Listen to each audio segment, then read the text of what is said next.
ओम शांति।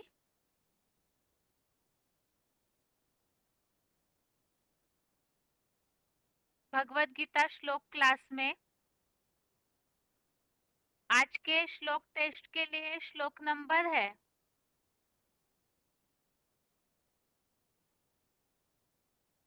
दूसरे अध्याय का 22 से 24वें श्लोक तक, अध्याय 2 का श्लोक नंबर 22 से 24 तक और 9वें अध्याय का 20वां, अध्याय 9 का श्लोक नंबर 20।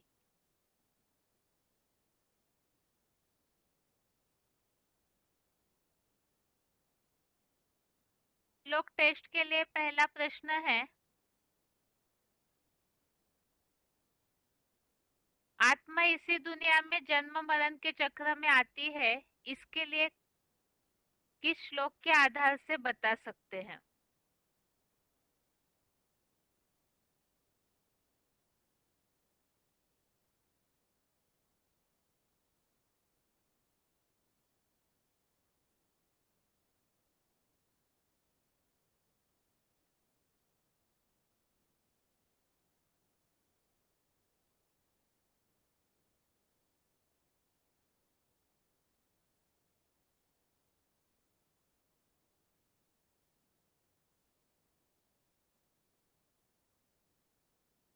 फोन अनम्यूट है किसी का?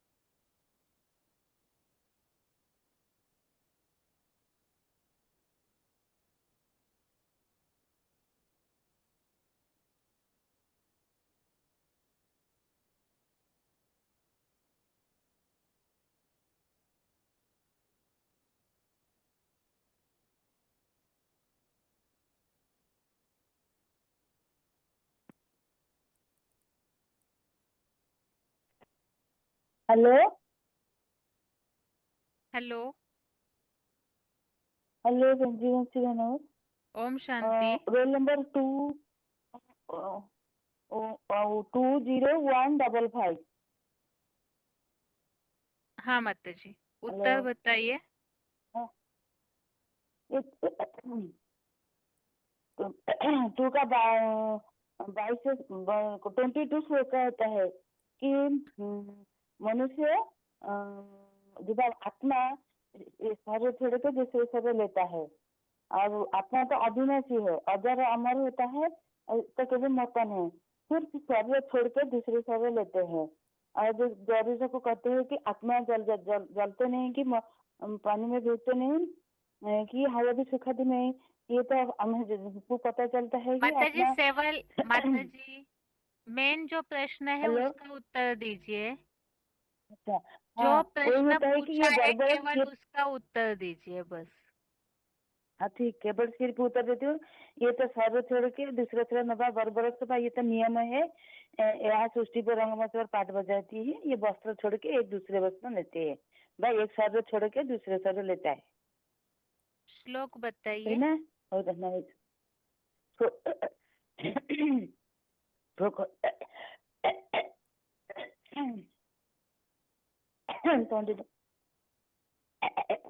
हाँ ठीक है।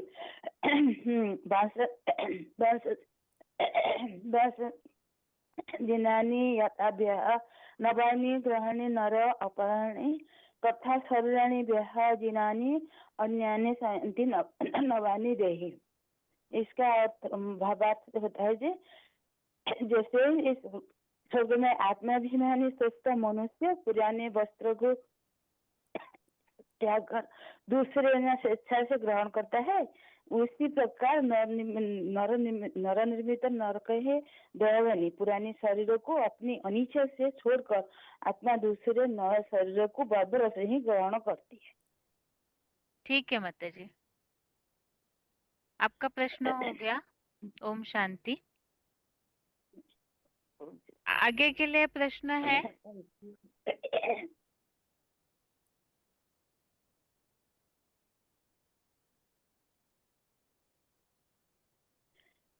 आत्मा भौतिक तत्वों से परे है। आत्मा भौतिक तत्वों से परे है, इसका प्रूफ क्या है?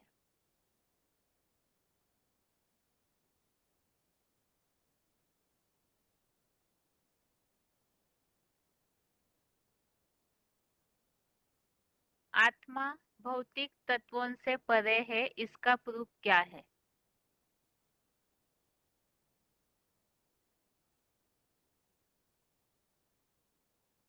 फोन अनम्यूट है किसी का?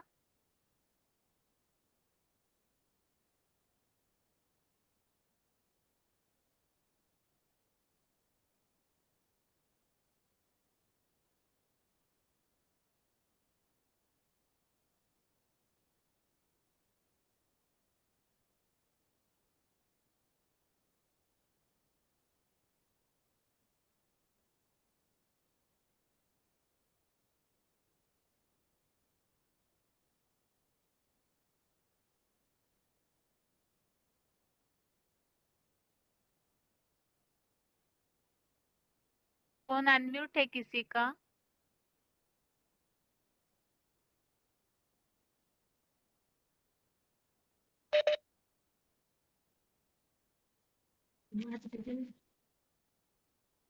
ओम हेलो। शांति। ओम शांति। Roll number? 4782। हाँ जी। ये दुई भाई 23 नंबर श्लोक से साबित होता है कि आत्मा भौतिक तत्व से परे है। जैसे श्लोक में बताया है, नैनं छिन्दन्ति शस्त्राणि नैनं दहति पावको न चैनं कदयन्ति आपो न शोषयति मारुतो। इसमें बताया गया है कि जैसे आत्मा ऐसा चीज है जिसको शस्त्र नहीं काट सकता, अग्नि नहीं जला सकती, हवा नहीं सुखा सकती, और जल भी नहीं भिगा सकती। तो इससे साबित होता है कि ये जो पांच भौतिक तत्व है उससे आत्मा परे है। दुनिया के जो पांच तत्व नीचे की दुनिया की है, आत्मा उनसे परे है। ठीक है, आपका प्रश्न हो गया। ओम शांति। हाँ, ओम शांति। आगे के लिए प्रश्न है।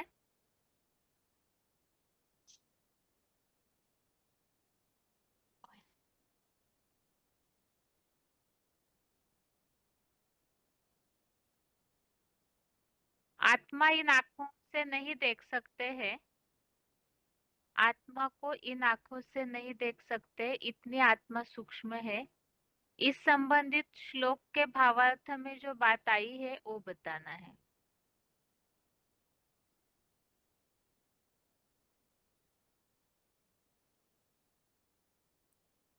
हेलो बहन जी, मैं बोलो ना अभी। हेलो। माता जी, वो गलती से हेलो। आपका दोबारा अनम्यूट हुआ माता जी, और किसी को कर दे। ठीक है, ठीक। हाँ, और किसी का फोन अनम्यूट हुआ है?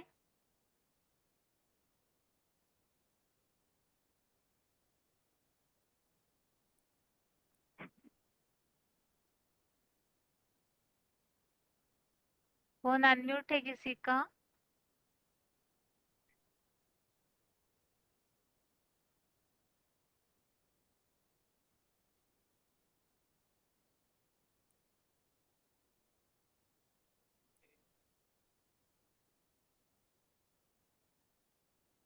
फोन अनम्यूट है किसी का? अपने फोन पे ध्यान दीजिए।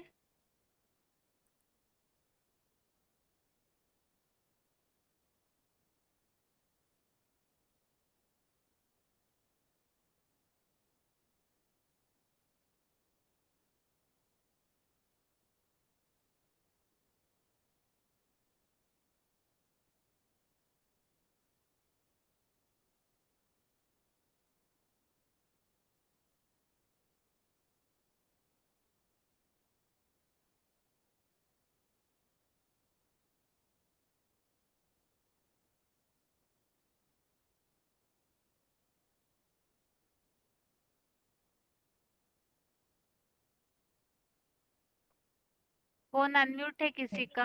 हाँ 8937 दीदी। हाँ जी। इसमें 24 से 2 के 24 में बताया है मन बुद्धि जैसी अदर्शनीय शक्ति। ठीक है माता जी। और इस श्लोक में जो और बातें आई हुई है वो बताइए आप, वो किस प्रसंग में लागू कर सकते हैं? अच्छा, जैसे इसमें बताया है कि आत्मा ज्योति बिंदु जो है सदा अकाट्य है। माना जैसे इसके पिछले श्लोक में बता रहे थे कि आत्मा को शस्त्र नहीं काट सकते, तो यहाँ फिर से बताया है कि अकाट्य है। और उसके बाद बताया है कि ये जलती दिखती नहीं है, अग्नि जल द्वारा भी। तो यही पहले वाले श्लोक में भी बताया है कि इसको हवा नहीं सुखा सकती, अग्नि नहीं जला सकती। और उसके बाद ये भी बताया है कि गर्म हवा नहीं सुखाती, वहां भी बताया है कि मारुत माना हवा इसको सुखा नहीं सकती। और नित्य अविनाशी है, स्थितिशील है। ये बातें बताई है। जो जैसे आत्मा से शरीर, जब आत्मा छोड़ती है तो घर वाले परेशान होते हैं, रोते हैं, दुखी होते हैं। तो ये सारी बातें बताकर उनको क्लियर कर सकते हैं कि वो जिसके लिए रो रहे हैं वो शक्ति अभी भी, ऊर्जा वो अभी भी जिंदा है, मरी नहीं है, सिर्फ शरीर रूपी वस्त्र बदला है। ठीक है माता जी, श्लोक बताइए। हाँ ठीक। अच्छेद्य 24 से पढ़ती हूँ। अच्छेद्य अयम अधायः अयम अक्लेदयः अशोष्यः एव च नित्यः सर्वगतः साणु चलो अयम सनातनः। यह आत्मा ज्योति बिंदु सदा अकाट्य है और अग्नि जल द्वारा कभी नहीं जलता दिखता है, और निस्संदेह गर्म हवा से भी कभी सूखता नहीं। यह नित्य अविनाशी है, स्थितिशील है, मन बुद्धि जैसी अदर्शनीय शक्ति होने से त्रिलोक में सर्वगामी है, सनातन और अचल है। ठीक है माता जी, आपका प्रश्न हो गया। ओम शांति। ओम शांति। आगे के लिए प्रश्न है, देवता बनने वालों के लिए मुख्य पुरुषार्थ श्लोक में कौन सा बताया है? देवता बनने के लिए श्लोक में काफी सारी बातें आई हुई है वैसे तो उसमें से कोई भी बात बताइए कि वो क्या बात बताई हुई है।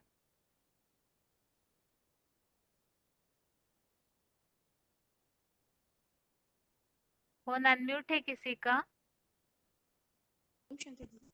ओम शांति। Roll number? 2705। हाँ जी। दीदी दोबारा प्रश्न पूछिए दीदी। प्रश्न ये पूछा है कि देवता बनने वालों के लिए कौन सा पुरुषार्थ श्लोक में बताया है? यज्ञ सेवा करना है दीदी, प्रसन्न शिव बाबा को प्रसन्न करना है, वो ठीक वाला है। ही सर्वश्रेष्ठ गति को पाता है। ठीक है, श्लोक बताइए माता जी। त्रैविद्या माम सोमपाः पूतपापः यज्ञः इष्टान् स्वर्गगितं सॉरी स्वर्गतिं प्रार्थयन्ते ते पुण्यम् असाध्य सुरेन्द्रलोकम् अश्नन्ति दिव्यान् दिव्यान् विधि देवी। देवभोगान् देवी देवभोगान्। हाँ जी, अर्थ?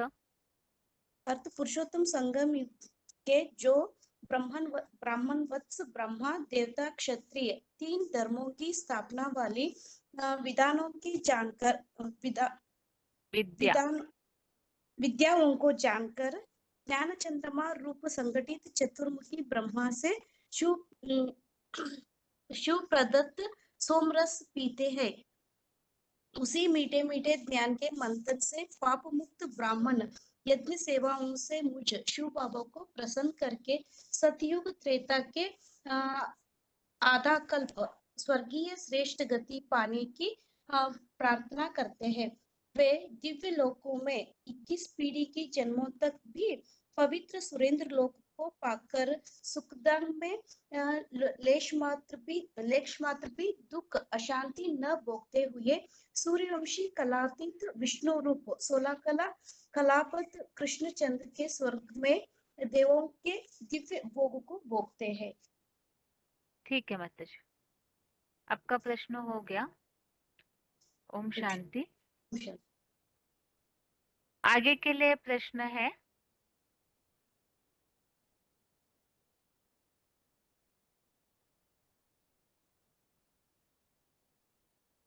इस सृष्टि रूपी मंच पर, जैसे हमने बेसिक कोर्स में भी इस बात को समझा था, सभी अपना अपना वस्त्र या पोशाक धारण किए हुए हैं। तो इसी बात के लिए लागू होने वाला श्लोक बताइए कि जन्म बाय जन्म पार्ट बदलते रहता है, तो वो पोशाक हम चेंज करते जाते हैं।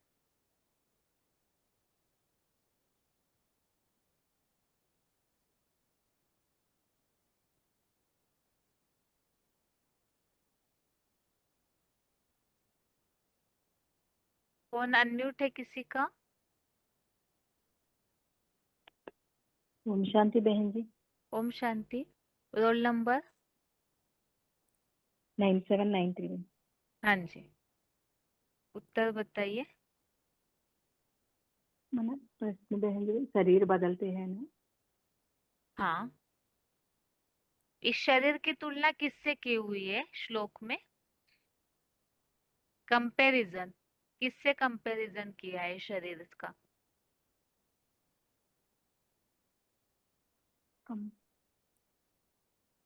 माना ये शरीर रूपी वस्त्र है, वस्त्र से कंपेयर।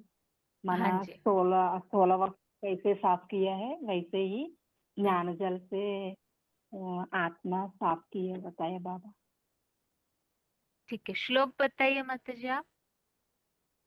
हाँ बहन जी, नैनं चिन्वन्ति शस्त्राणि, ये श्लोक बताइए बहन जी। शरीर रूपी वस्त्र के हाँ, लिए कौन सा श्लोक है? शरीर रूपी वस्त्र के लिए थे वासंसी जीर्णानि यदा विहाय। बताइए पूरा श्लोक। हाँ, वासंसी जीर्णानि यदा विहाय नव्यानि विषयाति नरोपराणि तदा शरीरानि विहाय जीर्णानि नव्यानि संयुत नवानि देहि। अर्थ बताइए। हाँ जी, जैसे स्वर्गीय में आत्माभिमानी श्रेष्ठ मनुष्य पुराने वस्त्र को त्याग करके दूसरा नया सच्चा से ग्रहण करता है, उस प्रकार निर्णनित नरक में देहबानी पुराने शरीर का अपने अनिश्चित से छोड़कर आत्मा दूसरा नए शरीरों को बर्बाद ग्रहण करती है। ठीक है माता जी, आपका प्रश्न हो गया। ओम शांति। आगे के लिए प्रश्न है, 9वें अध्याय के 20वें श्लोक संबंधी जो क्लिप्स हमने सुने थे, वो क्लिप्स बताने हैं। 9वें अध्याय के 20वें श्लोक संबंधित पॉइंट जो हमने सुने थे, जो भी पॉइंट याद है वो पॉइंट बताइए। फोन अनम्यूट है किसी का? फोन अनम्यूट है किसी का? अपने फोन पे ध्यान दीजिए।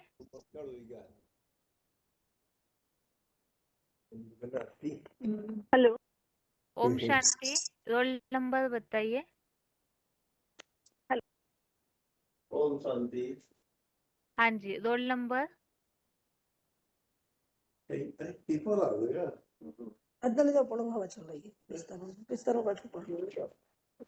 बहुत ठंडी है। कोई उड़िया में बात कर रहे हैं, रोल नंबर बताइए अपना। ये इसमें सब जगह पे पूरे सेंटर जुड़े हैं ना, ऑनलाइन क्लास है चलती है ना।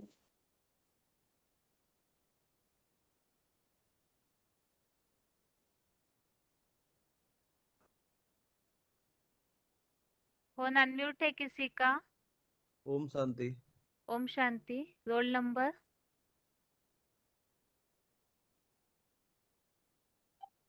29142। हाँ जी, उत्तर बताइए। सोम चंद्रमा को कहा जाता है। चंद्रमा के मुख से जो रस निकला वो सोम रस, उसको पीकर देवता ही पाएंगे। ये मनन चिंतन द्वारा अमर लोग अमर बनते हैं। जो असुर हैं वो सुरापान ही करते हैं। हेलो। ठीक है, यहाँ सोमरस किस बात के लिए बताया हुआ है? सोमरस ये ज्ञान को, जो ये भगवान के द्वारा जो ज्ञान मूल्य जो चल रहा है उनको मनन चिंतन करने से उसको ही सोमरस कहा जाता है। ठीक है, श्लोक बताइए आज के टेस्ट में से कोई भी एक।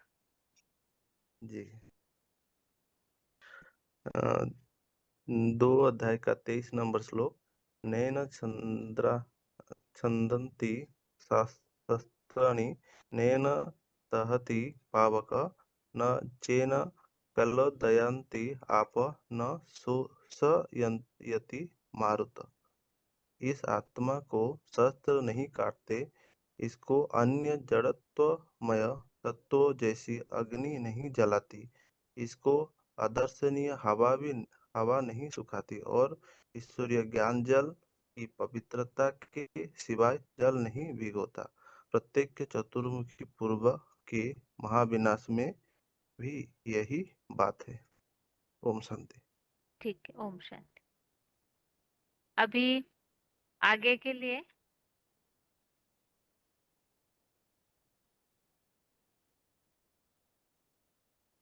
अगला पॉइंट बताना है। फोन अनम्यूट है किसी का?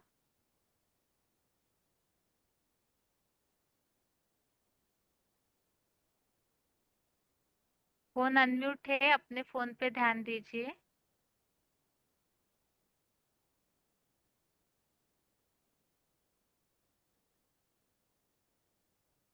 हेलो। फोन ओम शांति, रोल नंबर? हेलो। हाँ जी, ओम शांति, रोल नंबर बताइए। हाँ, 9572। हाँ जी। यह यज्ञ सेवाओं में से मुझ शुभावक को जानते का थोड़ा सा मेरा आगे का नहीं लिखा है। अभी अभी बाप आशीर्वाद करते हैं, मीठे मीठे बच्चे क्या आशीर्वाद करते हैं बाप? तो सबसे बड़ा आशीर्वाद हुआ है कि सदा सुखी, ऐसे सुखी नहीं कि 21 जन्मों तक ही। तो कलयुग में भी आए तो भी सुखी परिवार में होते हैं। कोई कोई तो ऐसे उसमें कोई भी द्वैतवाद नहीं होता है। और अधर्म वालों का तो आधा सुख होता है और आधा दुख होता है, लेकिन तुम बच्चों का तो चौथाई सुख होता है। और कोई कोई बच्चे तो चौथाई से भी ज्यादा सुख लेते हैं। ऐसे तो 8 बच्चे हैं जो कि अंतिम जन्म तक बाप के साथ रहते हैं, बाप समान सुखी रहते हैं, सिर्फ अंतिम जन्म में उनको माया गिराती। ठीक है माताजी, आपका प्रश्न हो गया। ओम शांति। ओम। आगे के लिए आगे का क्लिप बताना है।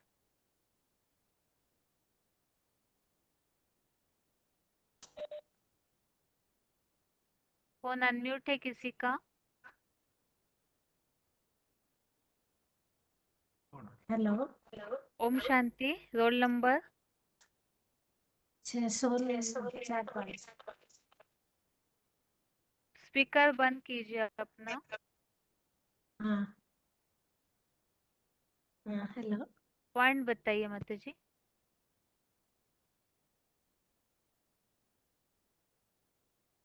9वें अध्याय के 20वें श्लोक संबंधी जो क्लिप्स हमने सुना था, मुरली VCDs के पॉइंट्स, वो बताइए कोई भी एक। Receipt number 2883 number. शिव प्रदत्त मीठा सोमरस। शिव आया है और उसने क्या क्या वह सोमरस पिलाया। क्या पिलाया? सोम माना चंद्रमा, रस माने ज्ञान रस। कड़ुआ पिलाया नहीं। अरे सोमरस तो मीठा होता है ना, मीठे की गायन है। सोमरस माना ज्ञान रस। ठीक है माता जी। आज के टेस्ट में से कोई भी एक श्लोक बताइए। 2 का 22 नंबर बताओ। हाँ बताइए। भांगसासी जिन्नानि यथा विहाय नवानि गृह्णाति नरोपराणि तथा शरीराणि विहाय जिन्नानि अन्यानि स्वयंति नवानि देहि। और अर्थ है, जिसे मनुष्य पुराने वस्त्रों को त्याग कर दूसरे नए वस्त्रों को धारण करता है, उसी प्रकार पुराने शरीर को छोड़कर आत्मा दूसरे नए शरीर को ग्रहण करता है। ठीक है माता जी, ये श्लोक त्रिमूर्ति के चित्र में कहीं बता सकते हैं हम? त्रिमूर्ति के चित्र में हाँ जी।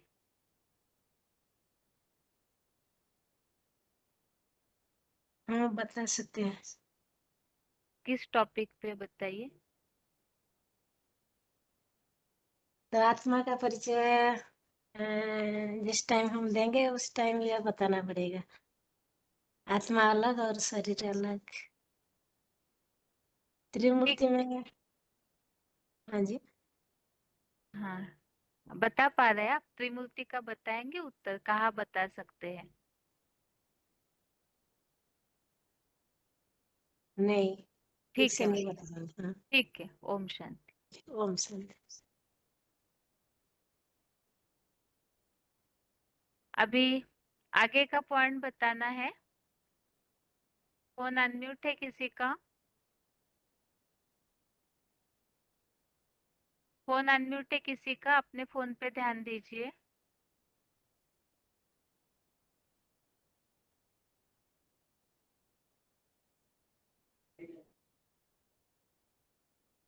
फोन अनम्यूट है, अपने फोन पे ध्यान दीजिए।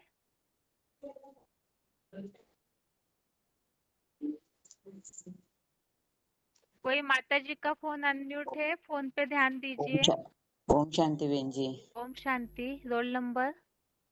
222443 हाँ जी।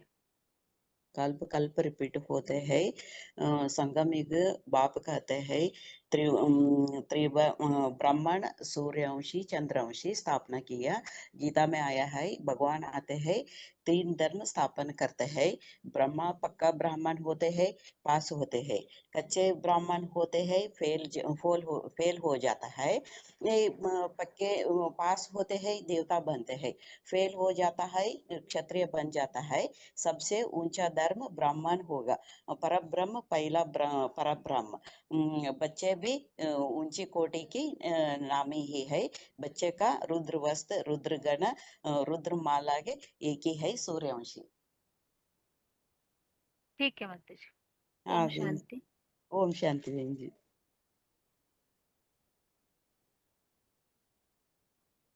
अभी और 1-2 पॉइंट बाकी है, तो वो पॉइंट्स पूरे कर लीजिए।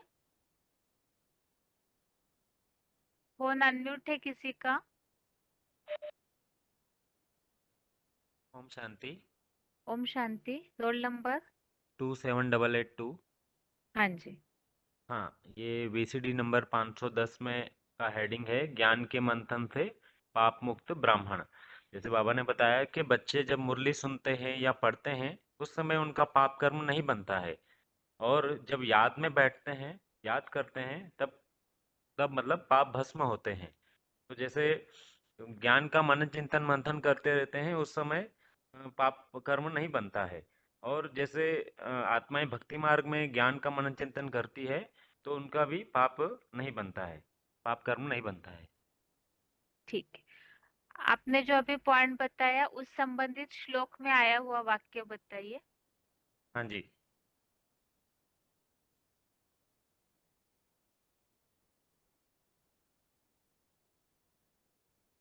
जैसे बताया कि स्वर्गीय श्रेष्ठ गति पाने की प्रार्थना करते हैं, वे दिव्य लोकों में 21 पीढ़ियों के जन्म तक भी पवित्र सुरेंद्र लोक को पाकर सुखधाम में लेश मात्र भी दुख अशांति न भोगते हुए सूर्यवंशी कलातीत विष्णु रूप 16 कलाबद्ध कृष्ण चंद्र के स्वर्ग में देवों के दिव्य भोगों को भोगते हैं। पॉइंट में आपके पाप मुक्त होने की बात आई ना? हाँ जी। हाँ, तो वो वाक्य नहीं बताया आपने। अच्छा, ये जैसे पाप मुक्त ब्राह्मण यज्ञ सेवाओं से मुझे शिव बाबा को प्रसन्न करके, वही आएगा दीदी? हाँ जी, हाँ जी, सही बताया अभी। हाँ जी। ठीक है, ठीक है, आपका प्रश्न हो गया। ओके। ओम शांति। ओम शांति। अभी आगे के लिए जो दूसरे अध्याय के भी श्लोक संबंधित पॉइंट्स हमने समझे थे, जिसमें आत्माओं का विनाश नहीं होता है, तो महाविनाश काल में भी वो कैसे सेफ रहते हैं, उस संबंधित एक पॉइंट हमने समझा था। वास्तव में कौन से आत्माओं के विनाश न होने की बात है और किस तरह से उनके शरीर सेफ रहते हैं, इस संबंधी जो पॉइंट हमने समझा था, उस पॉइंट के लिए बताना है। फोन अनम्यूट है किसी का? हेलो। ओम शांति। Roll number? हेलो शांति दीदी। Roll number? 6305। हाँ जी। 6305। हाँ, थोड़ा प्रश्न कीजिए दीदी। महाविनाश हेलो। काल में आत्माओं का नाश नहीं होता है, इस संबंधित एक पॉइंट हमने सुना था, वीसीडी का पॉइंट। महाविनाश काल में भी उस आत्मा का हाँ, विनाश नहीं होता है, इस संबंधित बाबा ने जो बात बताई। किन आत्माओं का विनाश नहीं हाँ, होता है? तो जो आत्मा है ना, उनको कोई शस्त्र नहीं काटते हैं और अग्नि भी नहीं जलाती है, तो हवा भी नहीं सुखाती है उनको। और इस ज्ञान जल से ईश्वरीय ज्ञान जल से पवित्र के सिवाय वो नहीं भी होता है। तो ये चतुर्युगी पूर्व महाविनाश में विनाश की ये बात है। हर चतुर्युगी की पूर्व विनाश की ये बात है, ये स्वामी बाबा ने बताया। 21 श्लोक में हेलो। आया हुआ उल्लेख है, श्लोक बताइए। हाँ, 2 का 23। श्लोक बताइए। नैनम सिद्धंति शस्त्राणि नैनम दहति पावक न चैनम क्लेशयन्ति आप न शोषयति मारुतः। ठीक है माता जी, आपका प्रश्न हो गया। ओम शांति। पॉइंट बताओ दीदी। हाँ बताइए। दीदी मुरली पॉइंट हाँ जी, बताओ। हाँ जी हाँ, बताइए। हाँ, वो 11 का 56 नंबर है, वीसीडी नंबर। ज्ञान मंथन से प्राप्त मुक्त ब्राह्मण यज्ञ सेवा करते हैं। तो वैसे दधीची रुचि समान हड्डियां सर्विस में लगानी है। हड्डी सर्विस नहीं करेंगे तो बाप कहते हैं कि आपको सर्विस का शौक नहीं है। तो जो ज्ञान का चिंतन मंथन करने वाले होंगे वही सर्विस में लगे रहेंगे। ठीक है माता जी। ओम शांति। ठीक है दीदी। हाँ ओम जी। शांति। ओम शांति। अभी इस प्रश्न का उत्तर थोड़ा स्पष्ट करना है। जो वीसीडी का पॉइंट हमने समझा था, आत्मा विनाश नहीं होता है, आत्मा तो भौतिक तत्वों से परे है, इसीलिए आत्मा का विनाश नहीं होता है, ये बात तो सही है। लेकिन महाविनाश काल में कौन ऐसी आत्माएं हैं जो अपने शरीरों के साथ सेफ रह पाते हैं, उस संबंधित हमने इन्हीं श्लोकों में से एक श्लोक के लिए क्लिप सुना था। तो वो पॉइंट बताइए जिससे स्पष्ट हो जाए कि आखिर कौन सी आत्माएं हैं जो महाविनाश में भी सेफ रहती है। फोन अनम्यूट है किसी का? हेलो। ओम शांति। हेलो। रोल ओम नंबर? शांति। 18491। हाँ जी। आत्मा जो पार्ट बजाती है वो अविनाशी बजाती है ना। जो आत्मा अभिमानी बन करके रहते हैं वही जाएंगे, बाकी सब यानी रावण के मुंह में जल जाएंगे। बाबा का कहना है वो रावण के मुंह में जाएंगे। आत्मा अभिमानी जो कहेंगे वो उनको कोई भी उल्टी पुल्टी बात बोलेंगे तो भी उनके ऊपर कोई भी असर नहीं होगा, कुछ भी नहीं होगा। लेकिन जो देह अभिमानी होंगे ना तो उनको बात लग जाएगी, तो कोई ना कुछ बात करे बिना नहीं रह सकते। तो बाबा कहते हैं आदि से ही जो आत्मा भी बनेंगे तो उसकी पूजा होती है ना, उसकी शालिग्राम के रूप में पूजा होती है, तो उसको दूध फूल वगैरह चढ़ाया जाता है। तो जो महाविनाश के समय जो आत्माभिमानी होंगे तो बाबा कहते हैं वो जिसका मन चंचल नहीं होगा तो वो बार बार उनको जलाया जाता है। तो बाबा कहते हैं कि पहले से ही उनके शरीर सेफ रखेंगे जो आत्माभिमानी हो गया, और जो देह अभिमानी हो गए वो सब महाविनाश में खत्म हो जाएंगे। ठीक है माता जी। सुरक्षित।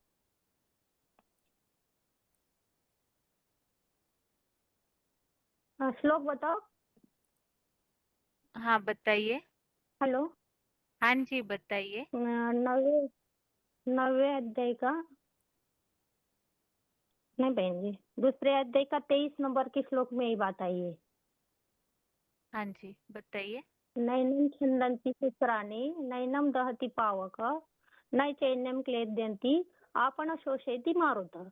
इस आत्मा को शस्त्र नहीं काटते, इसको अन्य जड़त्व तत्व जैसे अग्नि नहीं जलाती, इसको अदर्शनीय हवा नहीं सुखाती, और इस ईश्वरीय ज्ञान जल की पवित्रता के सिवाय जल नहीं भिगोता। प्रत्येक चतुर्थ युगी पूर्व के महाविनाश में भी यही बात होती है। हर कल्प में ये चक्र चलता ही रहता है। चतुर्थ युगी नहीं, चतुर्युगी।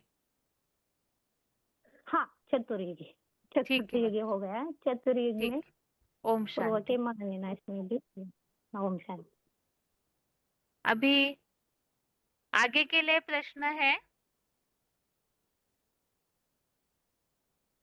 दूसरे अध्याय के जो भी श्लोक है और 9वें अध्याय का आज के टेस्ट में वो श्लोक किस प्रसंग में लागू कर सकते हैं वो बताना है।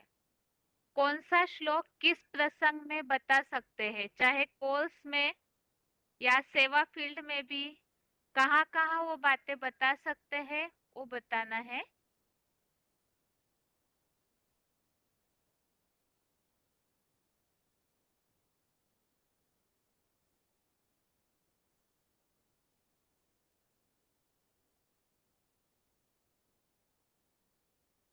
फोन अनम्यूट है किसी का?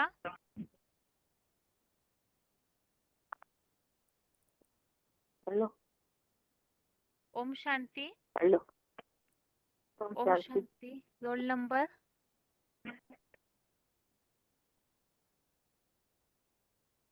माता जी रोल नंबर बताइए। 13,170। हाँ जी। ये सर्विस फील्ड में भी ये बता सकते हैं कि आत्मा इन आंखों से देखने में नहीं आती और आत्माओं का बाप भी देखने में नहीं आता। तो गीता में कहा अणु अणु स्मृति, जो और उनमें उसकी आत्मा दिखाई नहीं देती। हेलो। हाँ माता जी आपका आवाज बहुत कट रहा है। ठीक है, श्लोक बताइए। लोक नैनन छिदन्ति शस्त्राणि नैनन दहति पावका न चैन क्लेदयन्ति आप न शोषति मारुतः। इस आत्मा को शस्त्र नहीं काटते, इसको अन्य जलत्मयी तत्व जैसी अग्नि नहीं जलाती, इसको अदर्शनीय हवा नहीं सुखाती, और ईश्वरीय ज्ञान जल की पवित्रता के सिवाय जल नहीं भिगोता। प्रत्येक चतुर्युगी पूर्व में महाविनाश में भी यही बात है। ठीक है माता जी। हेलो। हाँ ठीक है माता जी, आपका प्रश्न हो गया। ओम शांति। आगे के लिए और श्लोक बाकी है।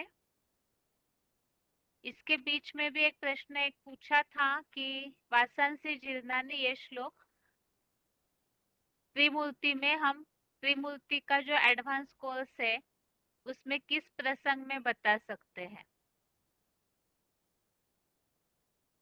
और इसके अलावा इसी के लिए और एक प्रश्न भी बताते हैं। जो स्वतंत्रता दिवस से संबंधित बात के लिए भी वासंती जीर्णानी ये श्लोक किस प्रसंग में बता सकते हैं? फोन अनम्यूट है किसी का? ओम शांति। ओम शांति। Roll number? जी बहन जी 23107। 23107। जी हाँ जी, जी बताइए। वासंती जीर्णानी में हम ये कह सकते हैं कि जैसे ब्रह्मा का जो शरीर छूट गया तो वो शरीर रूपी वस्त्र अभी वर्तमान में उस शरीर छूटने के बाद शंकर में कार्य कर रहा है, ये भी बता सकते हैं।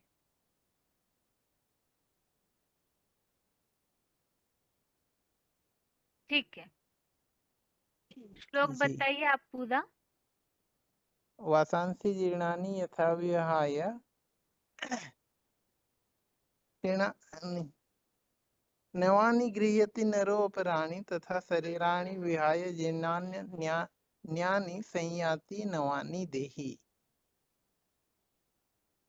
अर्थ? जी अर्थ थोड़ा सा एक मिनट एक शब्द देखना पड़ेगा बहन। जी एक देख पॉइंट लीजिए, हाँ देख के बताइए।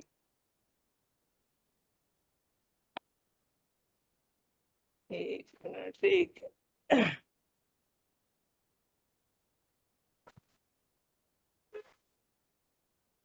हाँ जैसे स्वर्ग में आत्माभिमानी श्रेष्ठ मनुष्य पुराने वस्त्रों को त्याग कर दूसरे नए स्वेच्छा से ग्रहण करता है, वैसे ही नर निर्मित नरक में देहभानी पुराने शरीरों को अपनी अनिच्छा से छोड़कर दूसरे नए शरीरों को जबरियन ग्रहण करता है। ठीक है, आपका जी प्रश्न हो गया। ओम शांति। ओम शांति। आगे के लिए प्रश्न है। 9वें अध्याय के 20वें श्लोक के काफी सारे पॉइंट्स हमने समझे हैं। 9वें अध्याय के 20वें श्लोक के पॉइंट्स वो सारा इकट्ठा सार बताइए कि उसमें बाबा क्या बताना चाहते हैं। देवताएं किस तरह बनते हैं, कौन सा पुरुषार्थ बताया हुआ है। जितने भी वीसीडी के क्लिप सुने उनका सार बताइए और उस आधार से श्लोक क्लियर हो जाए।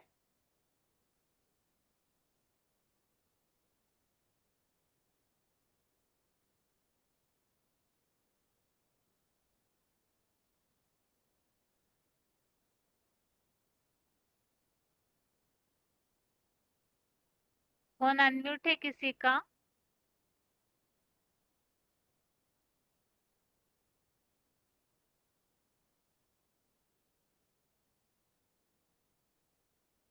हाँ हाँ दीदी। ओम शांति दीदी। ओम शांति। Roll number 23287। हाँ जी।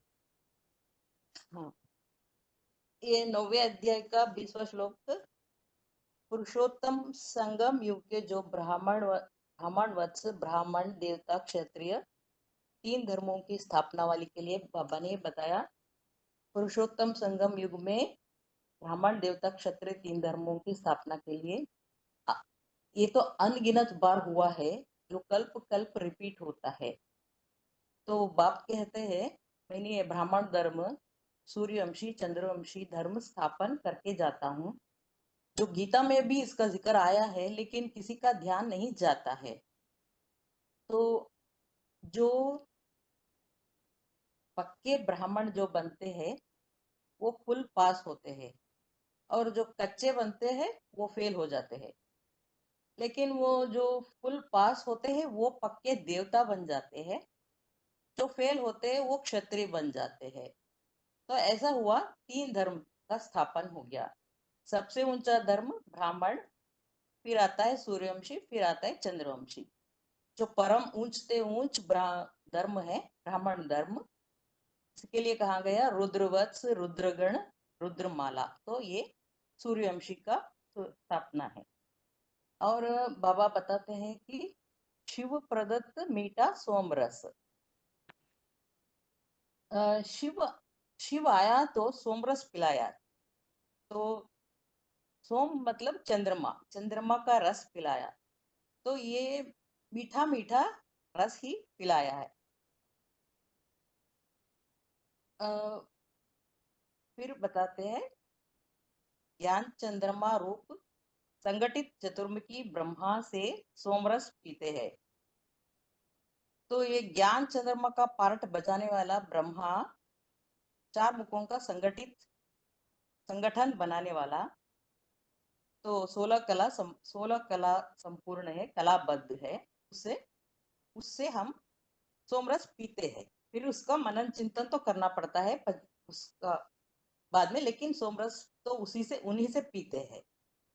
फिर बाबा बताते हैं, ज्ञान चंद्रमा रूप संगठित चतुर्मुखी ब्रह्मा से सोमरस पीते हैं, और उस मीठी मीठी ज्ञान के मंथन से पाप मुक्त ब्राह्मण बनते हैं। तो सोमरस पीने के बारे में और बाबा ने बताया, जो भी चंद्रमा के मुख से जो रस निकला वो सोमरस है, और उस सोमरस को मनुष्य या जानवर या असुर नहीं पी सकते हैं।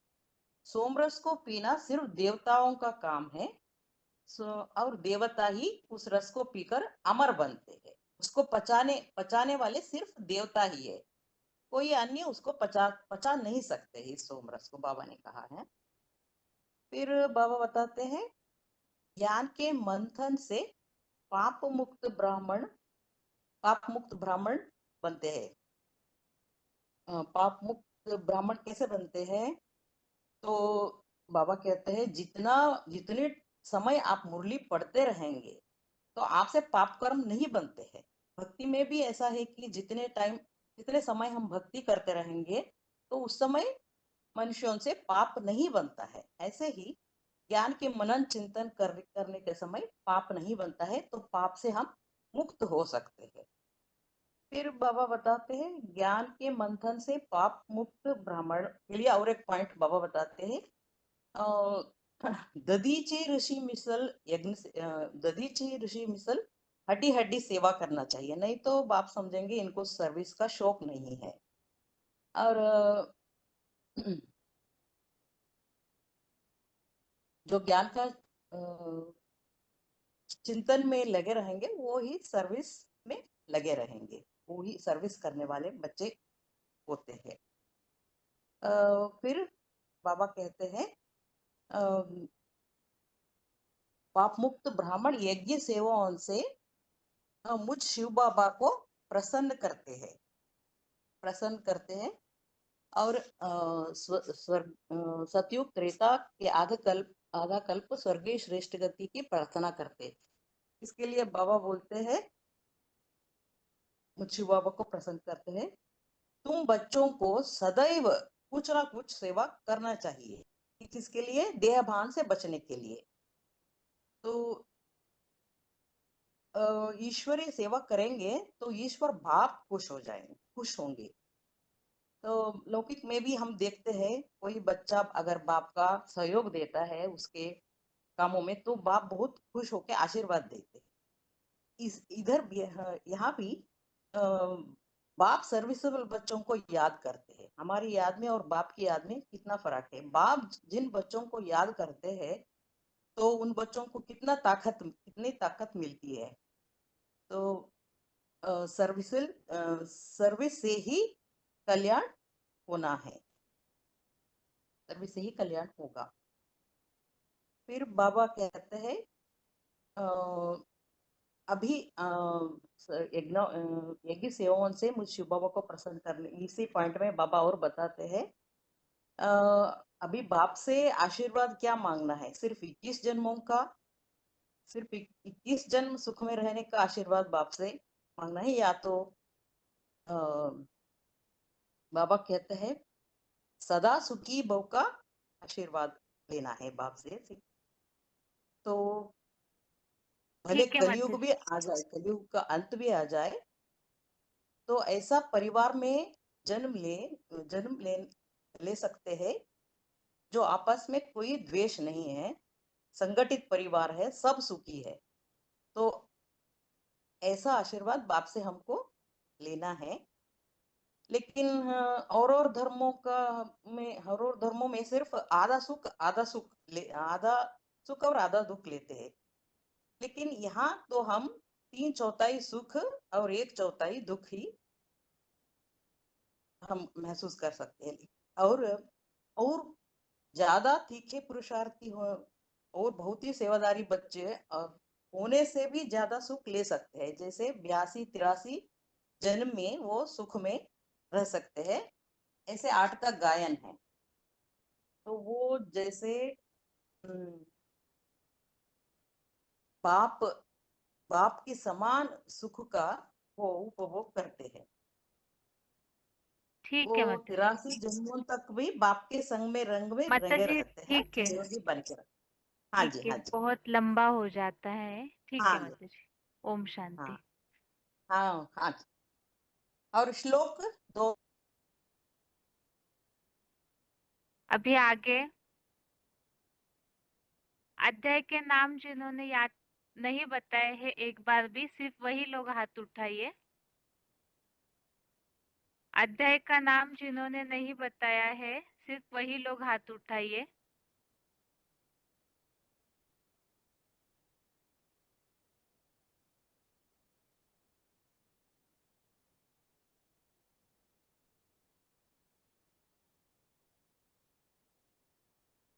फोन अनम्यूट है किसी का?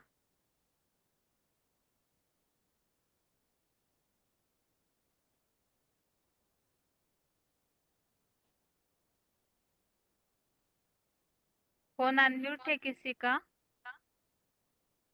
शांति। हाँ जी। Roll number? 23168। हाँ जी। हाँ, न्यू स्टूडेंट। हाँ, अर्जुन अर्जुन विषाद योग, सांख्य योग, कर्म योग, ज्ञान कर्म संन्यास योग, कर्म कर्म संन्यास योग, आत्म संयम योग, ज्ञान ज्ञान विज्ञान योग, अक्षर ब्रह्म योग, राज्य विद्या राज्य गुह्य योग, 10वां विभूति विभूति योग, विश्व स्वरूप दर्शन योग, भक्ति योग, क्षेत्र क्षेत्र क्षेत्र विभाग योग, गुणत्रय विभाग योग, पुरुषोत्तम योग, श्रद्धा। 16वां मुझे थोड़ा कम याद है, देवासुर योग। और 17 है 17 श्रद्धा त्रय विभाग योग और मोक्ष संन्यास योग, 18 अध्याय। ठीक है। 16वां का दैवासुर संपत विभाग योग। हाँ, वो मुझे बोलना नहीं आता, हिंदी थोड़ा पुअर। देवासुर संपत देवासुर विभाग योग। हाँ, ओके ओके। ओम शांति। ओम। आगे और किसी का फोन अनम्यूट है?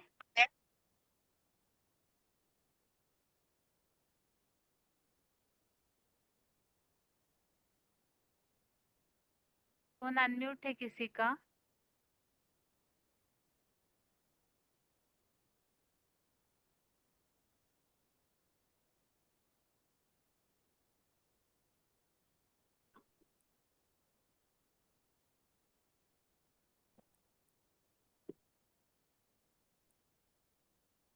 फोन अनम्यूट है, जिन्होंने हाथ उठाया अपने फोन पे जरूर ध्यान दीजिए।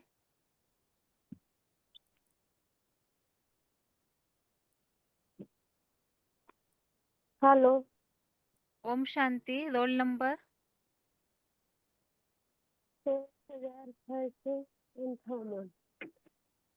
कितना? फिर से बताइए। 23,658। हम्म, 2355। ठीक है, बताइए नाम। पहला है अर्जुन विषाद योग। क्या है ना दीदी, मैं बहुत दिन से लगा रही थी तो मेरा न्यूट नहीं हुआ था, तो थोड़ा बता रही हूँ थोड़ा। क्या ना, अर्जुन विषाद योग, सांख्य योग, कर्म योग, ज्ञान ज्ञान कर्म सांख्य योग, कर्म सांख्य योग, कर्म, हाँ, कर्म सांख्य योग। फिर क्या है, आत्म संयम योग, आत्म संयम योग। फिर आगे का आत्म संयम योग, ज्ञान विज्ञान, ज्ञान विज्ञान, ज्ञान विज्ञान, योग, फिर क्या है, ज्ञान विज्ञान योग, अक्षर ब्रह्म योग,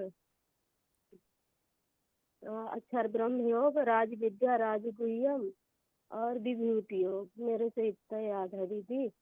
ठीक है माताजी। मैं ओम बहुत शांति। दिन से ट्राई कर रही थी और मेरा वो भी नहीं हुआ था 9वें अध्याय का, हाँ पूछेंगे जो माताजी, ये अध्याय 11वां का श्लोक नाम था। होने के बाद उसको पूछेंगे। अभी अध्याय का नाम सुनना जैसे ही ठीक हो है, जाएगा वैसे पूछे। ठीक है माताजी। ओम ठीक शांति। ठीक ठीक, ओम शांति। आगे और किसी का फोन अनम्यूट है?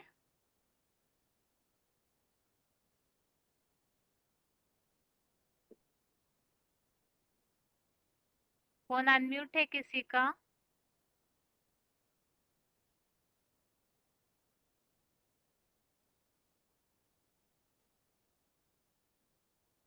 ओम शांति। ओम शांति। Roll number? 7807। हाँ जी।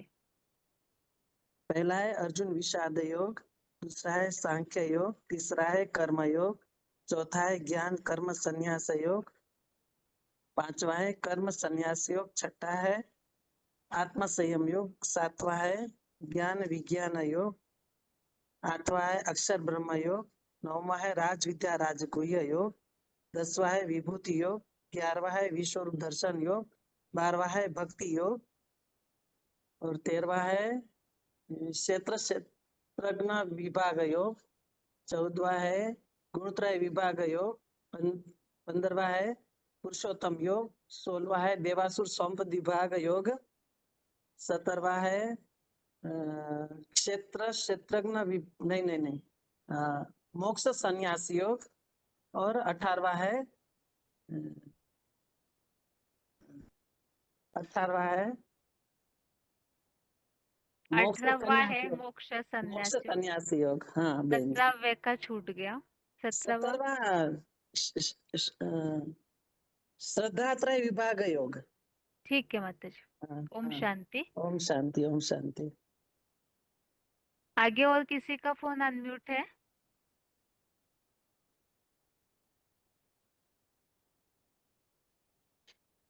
हेलो। ओम शांति।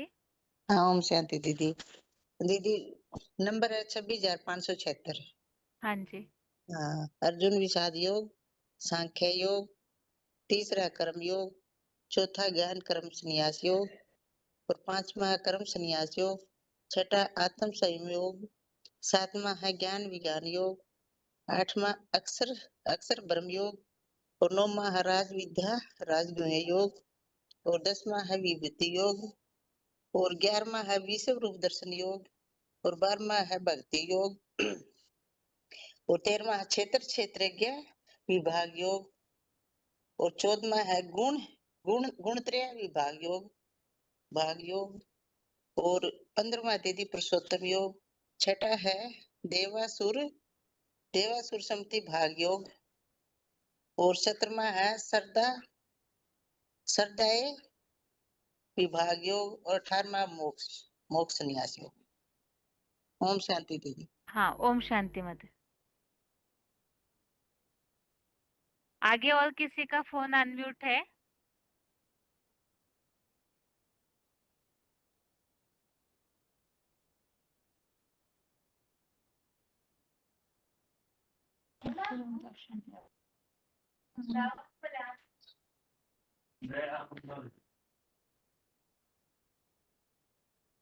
फोन अनम्यूट है, अपने फोन पे ध्यान दीजिए। हेलो। Role number hello. बताइए। 20353। हाँ जी। पहला है अर्जुन विषाद योग, दूसरा है सांख्य योग, तीसरा है कर्म योग, चौथा है ज्ञान कर्म संन्यास योग, पांचवा अध्याय है कर्म संन्यास योग, छठवा अध्याय है आत्म समय योग, सातवा अध्याय ज्ञान विज्ञान योग, आठवा है अक्षर ब्रह्म योग, नवा अध्याय है राज विद्या राजगुह्य योग, 10वां अध्याय विभूति योग, 11 है विश्व रूप दर्शन योग, 12वां अध्याय है भक्ति योग, 13वां अध्याय क्षेत्रज्ञ विभाग योग, 14 अध्याय है गुणत्रय विभाग योग, 15 अध्याय है पुरुषोत्तम योग, 16वां अध्याय है देवासुर संबुद्धि विभाग योग, 17 है श्रद्धात्रय विभाग योग, 18वां अध्याय मोक्ष संन्यास योग। ठीक है माता जी। दीदी ओम भाई शांति। बोले हाँ दे दीजिए। हेलो दीदी। हाँ जी, रोल नंबर 20354। हाँ जी। ये अर्जुन विषाद योग पहला अध्याय, कर्म योग दूसरा अध्याय, ना ना सॉरी, ये सांख्य योग दूसरा अध्याय, कर्म योग तीसरा अध्याय, ज्ञान कर्म संन्यास योग चौथा अध्याय, कर्म संन्यास योग पंचम अध्याय, और आत्म संयम योग छठा अध्याय, ज्ञान विज्ञान योग सातवां अध्याय, अक्षर ब्रह्म योग आठवां अध्याय, राजविद्या राजगुह्य योग नवे अध्याय, और विभूति योग 10वें अध्याय, विश्वरूप दर्शन योग 11वां अध्याय, क्षेत्रज्ञ विभाग योग सॉरी विभूति योग, भक्ति योग दीदी, भक्ति योग 12वां अध्याय, क्षेत्रज्ञ योग 13वां अध्याय, गुणत्र विभाग योग 4वां अध्याय, और पुरुषोत्तम योग 15वां अध्याय, 16वां अध्याय হচ্ছে देवासुर संग्राम योग 16वां अध्याय, और ज्ञान श्रद्धात्र विभाग योग 17वां अध्याय, और मोक्षम विभाग संन्यास योग 18वां अध्याय। ओम ठीक है, शांति। थोड़ा सा और अच्छे से याद कीजिएगा, कहीं कहीं आपका उच्चारण में भी गलती है। ठीक है। अच्छा दीदी, ओम शांति दीदी। हाँ, ओम शांति। अभी और एक दो लोगों का और फोन अनम्यूट है किसी का?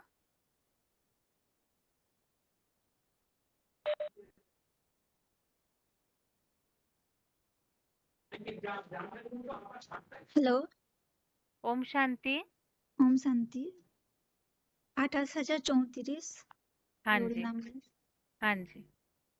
প্রথম অধ্যায় অর্জুন বিষাদ যোগ, দ্বিতীয় অধ্যায় শঙ্খযোগ, চতুর্থ অধ্যায় কর্মযোগ, तीसरा कर्मयोग। তিসরা কর্মযোগ, চতুর্থ অধ্যায় চতুর্থ অধ্যায়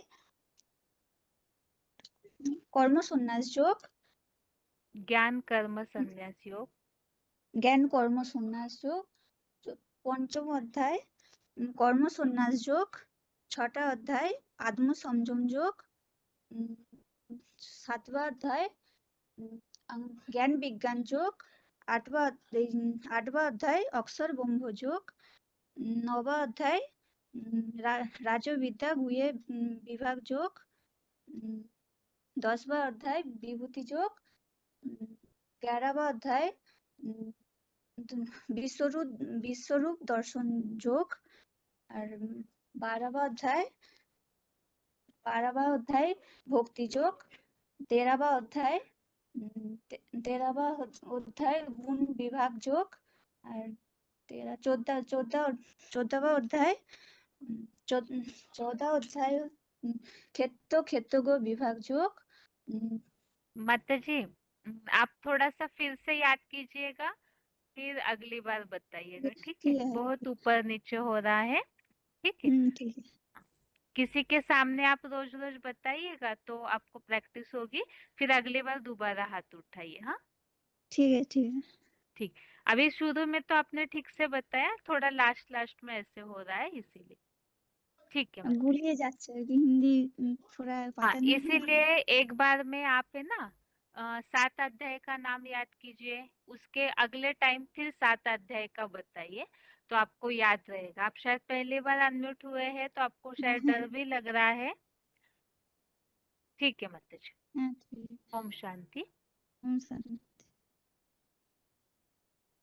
अभी काफी समय हो गया है और बहुतों के हाथ भी उठे हुए हैं, तो जिनका भी बाकी है, इसके पहले भी बताया था, सभी का नाम जब तक अध्याय का नाम सुनना नहीं होता है तब तक ये प्रश्न क्लास के लास्ट में जरूर रहेगा। आप इस बात का जरूर ध्यान रखें कि अध्याय का नाम तो हमें हमेशा के लिए याद रखना है, इसीलिए आप जिन्होंने भी बताया है वो रोज उसे जरूर पढ़ते रहिए ताकि न भूले। और जिनका फोन अभी तक कभी अनम्यूट नहीं हुआ है अध्याय के नाम सुनने के हिसाब से, तो वो भी रोज पढ़ते रहे ताकि जब आपका फोन अनम्यूट हो तो बताते समय कोई रुकावट न हो। इसमें भी कई बार ऐसे हो रहा है कि कईयों का उच्चारण थोड़ा सा ऊपर नीचे हो जाता है, तो जो भी ऐसे शुद्ध हिंदी में नाम बताते हैं तो आप जरूर उनका उच्चारण ध्यान से सुने ताकि आप उस उच्चारण के अनुसार अध्याय का नाम उसी तरह से बोल सके। बाकी समय तो ज्यादा हो रहा है, इसीलिए आज के टेस्ट में पूछे हुए प्रश्नों के उत्तर समझते हैं। पहले सबसे पहले तो 9वें अध्याय का 20वां श्लोक, अध्याय 9 का श्लोक नंबर 20। इस संबंधित ये प्रश्न पूछा था, देवता बनने वालों के लिए लागू होने वाला श्लोक। तो यही 20वां श्लोक है। इसमें देवता बनने के लिए कौन सा पुरुषार्थ मुख्य रूप से किया जा सकता है या किया जाता है, उसके बारे में उल्लेख है। जैसे कि लास्ट में एक प्रश्न पूछा था, सारे श्लोकों को किस प्रसंग में लागू कर सकते हैं वो बताना है। तो यहाँ पर ये जो है खास पुरुषोत्तम संगम युग में पुरुषार्थ करके देवता बनते हैं, तो संगम युग के टॉपिक में सृष्टि चक्र में इस बात को बता सकते हैं। और साथ में ही लक्ष्मी नारायण के चित्र में भी यहाँ जो देवता बनते हैं वो देवता बनने का विशेष पुरुषार्थ क्या है, उस टॉपिक में भी इसे बताया जा सकता है। पहले तो श्लोक है, त्रे विद्या माम सोमपः पूत पापा यज्ञे दृष्ट्वा स्वर्गतिं प्रार्थयन्ते ते पुण्यमासाद्य सुरेंद्र लोकम अश्नन्ति दिव्यान दिवि देव भोगान। इस श्लोक संबंधी जो पॉइंट्स हमने सुने हैं, तो वीसीडी पॉइंट्स में भी आप जरूर ये ध्यान रखें, जैसे कि सभी से अलग अलग वीसीडी पॉइंट सुनते हैं इस हिसाब से, ताकि सारे श्लोक के पॉइंट्स रिवाइज हो जाए और लास्ट में जब सारे पॉइंट्स को सार के रूप में बताने बोला जाता है तो आप जरूर श्लोक होने के बाद जो भी पॉइंट नोट करते हैं उस पर मंथन जरूर कीजिए, क्योंकि लास्ट में जो सार बताने बोला जाता है वो बहुत संक्षेप में होना चाहिए कि सुनने वालों को तुरंत श्लोक का अर्थ बुद्धि में आ जाए। क्योंकि अगर बहुत विस्तार से बताएंगे तो जो भोली भाली माताएं सुन रही है तो उन्हें वो बातें समझ में नहीं आएगी। इसीलिए जो भी सार बताना चाहते हैं सारे क्लिप्स का, तो आप पहले से ही उसे प्रिपेयर कीजिए। यदि आप ऑनलाइन क्लास में उसे पढ़ के प्रैक्टिस करेंगे तो कईयों का समय चला जाएगा इसमें। अभी इस श्लोक संबंधी जो भी पॉइंट्स हमने समझे हैं, पहले तो है पुरुषोत्तम संगम युग के जो ब्रह्मावत्स ब्राह्मण देवता क्षत्रिय 3 धर्मों की स्थापना वाली विद्याओं के जानकर। यहाँ लास्ट में जो वाक्य है कि सुरेंद्र लोक, अर्थात यहाँ स्वर्ग को ही सुरेंद्र लोक की उपमा दी हुई है, तो वो स्वर्ग की श्रेष्ठ गति पाने वाले जो देवताएं हैं वो दिव्य भोगों को भोगते हैं। तो ऐसे सुख शांति का अनुभव करने वाले पहले यहाँ पुरुषोत्तम संगम युग में जो पुरुषार्थ करते हैं वो पहले वाक्य में बताया कि वो ब्राह्मण देवता क्षत्रिय 3 धर्मों की स्थापना वाली विद्याओं के जानकर। पुरुषोत्तम संगम युग में भगवान आकर जो 3 धर्मों की स्थापना करते हैं तो उसके बारे में उन्हें जानकारी है कि ब्राह्मण अर्थात शूद्र से ब्राह्मण बने। जब तक अगर फेल होते हैं तो क्षत्रिय, तो वो योद्धा की स्टेज है, और उससे आगे पास होकर के देवता बनते हैं। तो इसकी प्रोसेस किस तरह ब्राह्मण, क्षत्रिय, देवता इसमें से गुजर के देवता पने की स्थिति में जाते हैं, फिर त्रेता युग में क्षत्रिय बनते हैं। तो इन सब बातों की जानकारी रखने वाले, और ऐसी जो जानकारी रखने वाले हैं अर्थात पुरुषोत्तम संगम युग में ही जो देवता बनना चाहते हैं, वो इन बातों की जानकारी रखते हुए ज्ञान का, जानकार अर्थात ही ज्ञान, तो उस ज्ञान का सोमरस पीते हैं। दूसरा वाक्य है ज्ञान चंद्रमा रूप संगठित चतुर्मुखी ब्रह्मा से शिव प्रदत्त सोमरस पीते हैं। सोमरस का अर्थ हमने समझा कि जो परम पिता शिव ने ब्रह्मा मुख द्वारा वाणी बोली, ज्ञान का मंथन का जो रस, सोम अर्थात ही चंद्रमा, उनके द्वारा ही जो ज्ञान दिया गया, तो बताया वो ज्ञान का रस। वो ज्ञान का रस कैसा होता है? मीठा। तो इसीलिए यहाँ ये बात उल्लेखित है कि ज्ञान चंद्रमा रूप संगठित चतुर्मुखी ब्रह्मा से शिव प्रदत्त सोमरस पीते हैं। उस सोमरस से जो देवताएं अमर बनते हैं, तो वो सोमरस मीठा है। इसीलिए आगे के वाक्य में है उस मीठे मीठे ज्ञान के मंथन से पाप मुक्त। तो परम पिता शिव ब्रह्मा द्वारा जो ज्ञान देते हैं, उस ज्ञान को पीकर, सोमरस पीकर, ज्ञान का रस ही सोमरस है, उसे पीकर अर्थात ही ज्ञान का मंथन करके, सोमरस पीना अर्थात ज्ञान का मंथन करना, उस ज्ञान के मंथन से पाप मुक्त।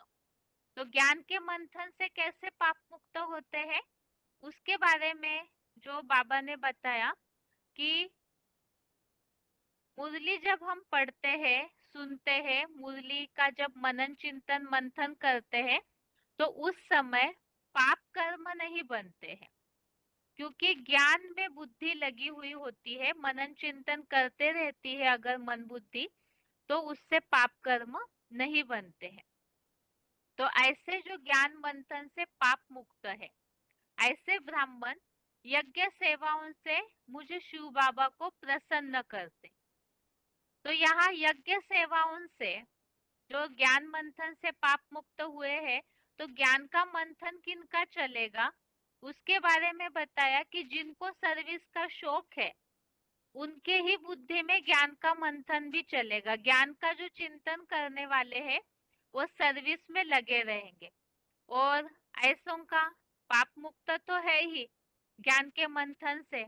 और ऐसे जो सर्विस में लगे रहते हैं, उसके लिए भी बताया दधीची मिसल जो सेवा करेंगे, जो बाप का दुकान संभालते हैं, बाप के दुकान में जो सहयोगी है बहुत, शिव बाबा को प्रसन्न करना। यहाँ संगम युग में आगे जो बताया देवताओं के दिव्य भोगों को भोगना है, उसके लिए क्या जरूरी है, देवता बनने के लिए यज्ञ सेवा के द्वारा शिव बाबा को प्रसन्न करना।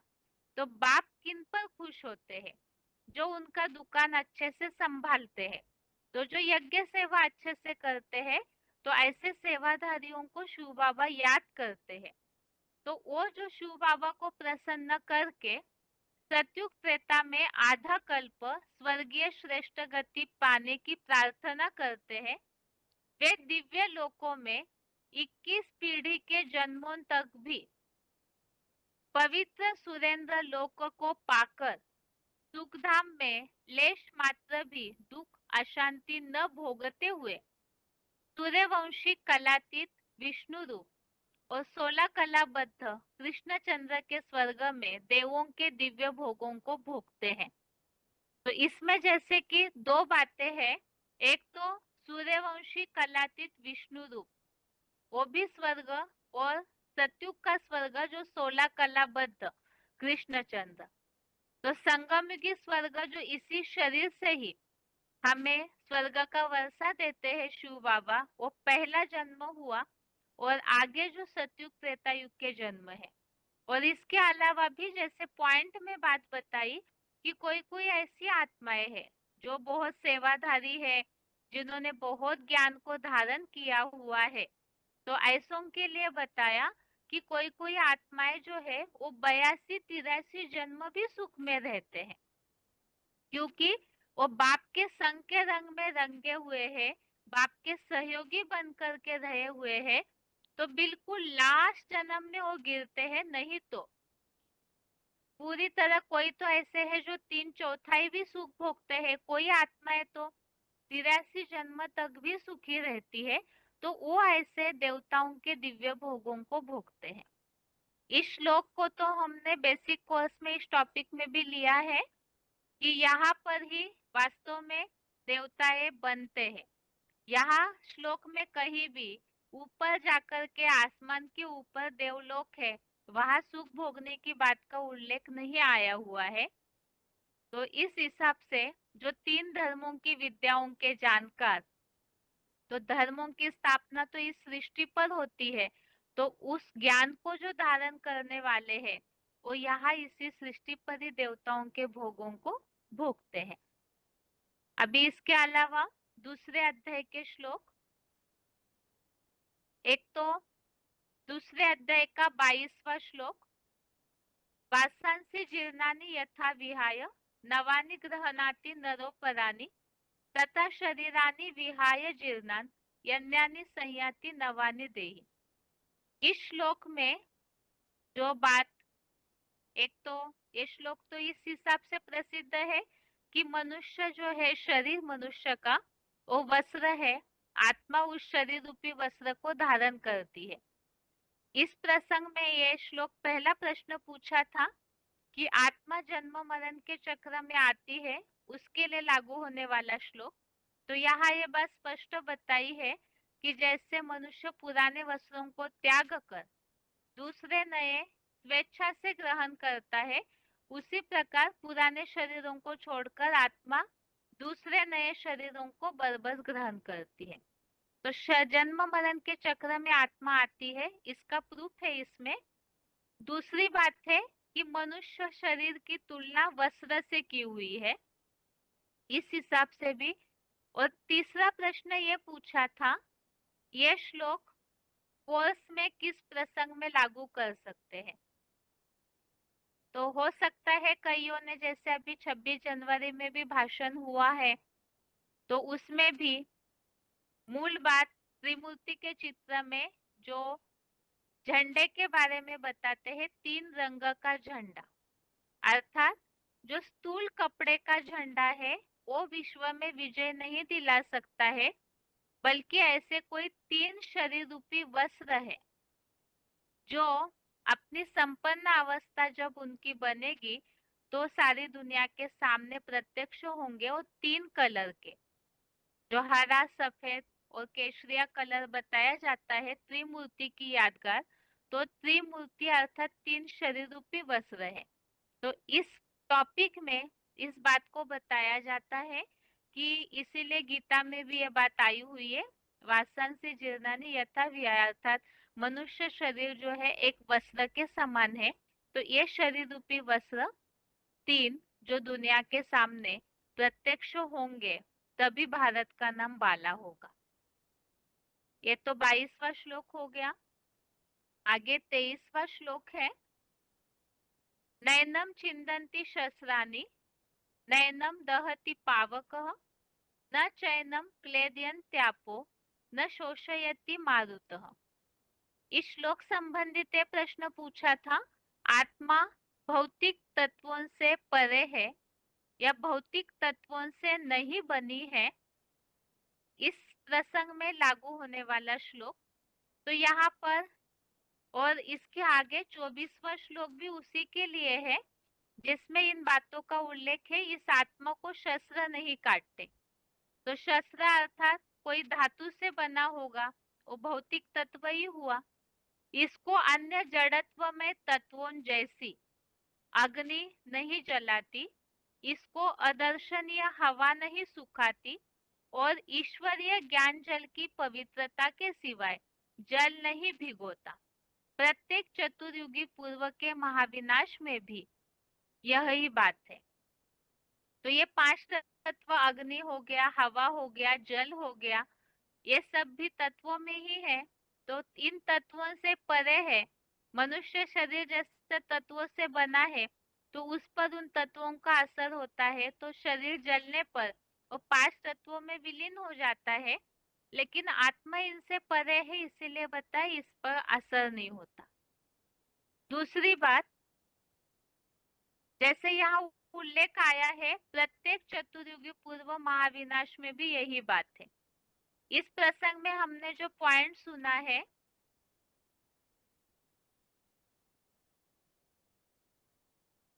वीसीडी नंबर सिलेक्टेड पॉइंट जो सुना था 885, उसमें जो बाबा ने बात बताई है कि आत्मा को शस्त्र नहीं काटते, जल नहीं भिगोता, वो तो ठीक है कि आत्मा मूल रूप में 5 तत्वों से परे है।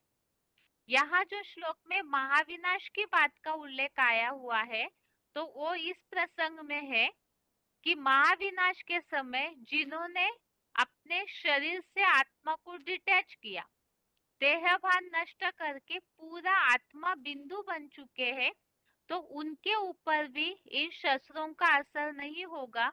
हवा नहीं सुखा सकती, जल नहीं भिगो सकता, कितनी भी बाढ़ आए तो भी जो पूरे आत्मा बने हुए हैं 100%, तो ऐसी आत्मिक स्थिति वालों के ऊपर महाविनाश की जो भी समस्याएं, जो परिस्थितियां हैं, उनका असर नहीं होगा। तो इस प्रसंग में बाबा ने बात बोली थी कि पूरी तरह से आत्मिक स्थिति होनी चाहिए। और अगला श्लोक है दूसरे अध्याय का 24वां श्लोक, अध्याय 2 का श्लोक नंबर 24 है। अच्छेद्योयम धार्योयम अक्लेद्यो शोष्य एव च नित्यः सर्वगतः स्थाणुर अचलोयम सनातन। तो इसमें भी 5 तत्वों की बात तो आई हुई है कि यह आत्म ज्योति बिंदु सदा अकाट्य है, अग्नि जल द्वारा कभी नहीं जलता भीगता है, निसंदेह गर्म हवा से कभी सूखता नहीं, यह नित्य अविनाशी है, स्थितशील है, मन बुद्धि जैसी अदर्शनीय शक्ति होने से त्रिलोक में सर्वगामी है, सनातन और अचल है। इसमें जो उल्लेख आया है कि आत्मा अदर्शनीय है, उनको इन आंखों से आत्मा को कोई भी नहीं देख सकता, इस प्रसंग में हमने एक पॉइंट सुना था। इसके लिए बाबा ने उदाहरण दिया था, आत्मा का अस्तित्व तो है लेकिन वो दिखाई नहीं देता। लेकिन जैसे मलेरिया के कीटाणु है, उन्हें कंप्यूटर में या तो जो यंत्र होता है डॉक्टर्स का, उसके द्वारा वो मलेरिया के कीटाणु दिखने में आते हैं, हलचल करते हुए दिखते हैं। तो इतने सूक्ष्म है, तो वो कीटाणु शरीर में रहते हैं तभी तो शरीर बीमार पड़ता है, लेकिन वो ऐसे यंत्रों से ही देखे जाते हैं। इसी तरह आत्मा तो उससे भी सूक्ष्म है, इतनी सूक्ष्म रिकॉर्ड है, इसीलिए वो मन बुद्धि जैसी अदर्शनीय शक्ति है, अर्थात तो आंखों से नहीं देख सकते हैं। लेकिन अदर्शनीय है तो हवा जैसे सब तरफ चलते रहती है, क्योंकि वो अदर्शनीय दिखती नहीं, लेकिन हर जगह हवा है।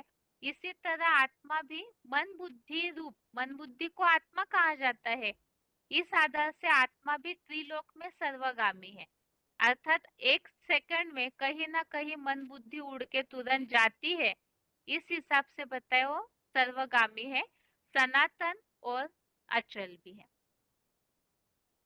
तो ये आज के टेस्ट संबंधित प्रश्नों के उत्तर हो गए, और आज के लिए गीता क्लास यहाँ तक ही। ओम शांति।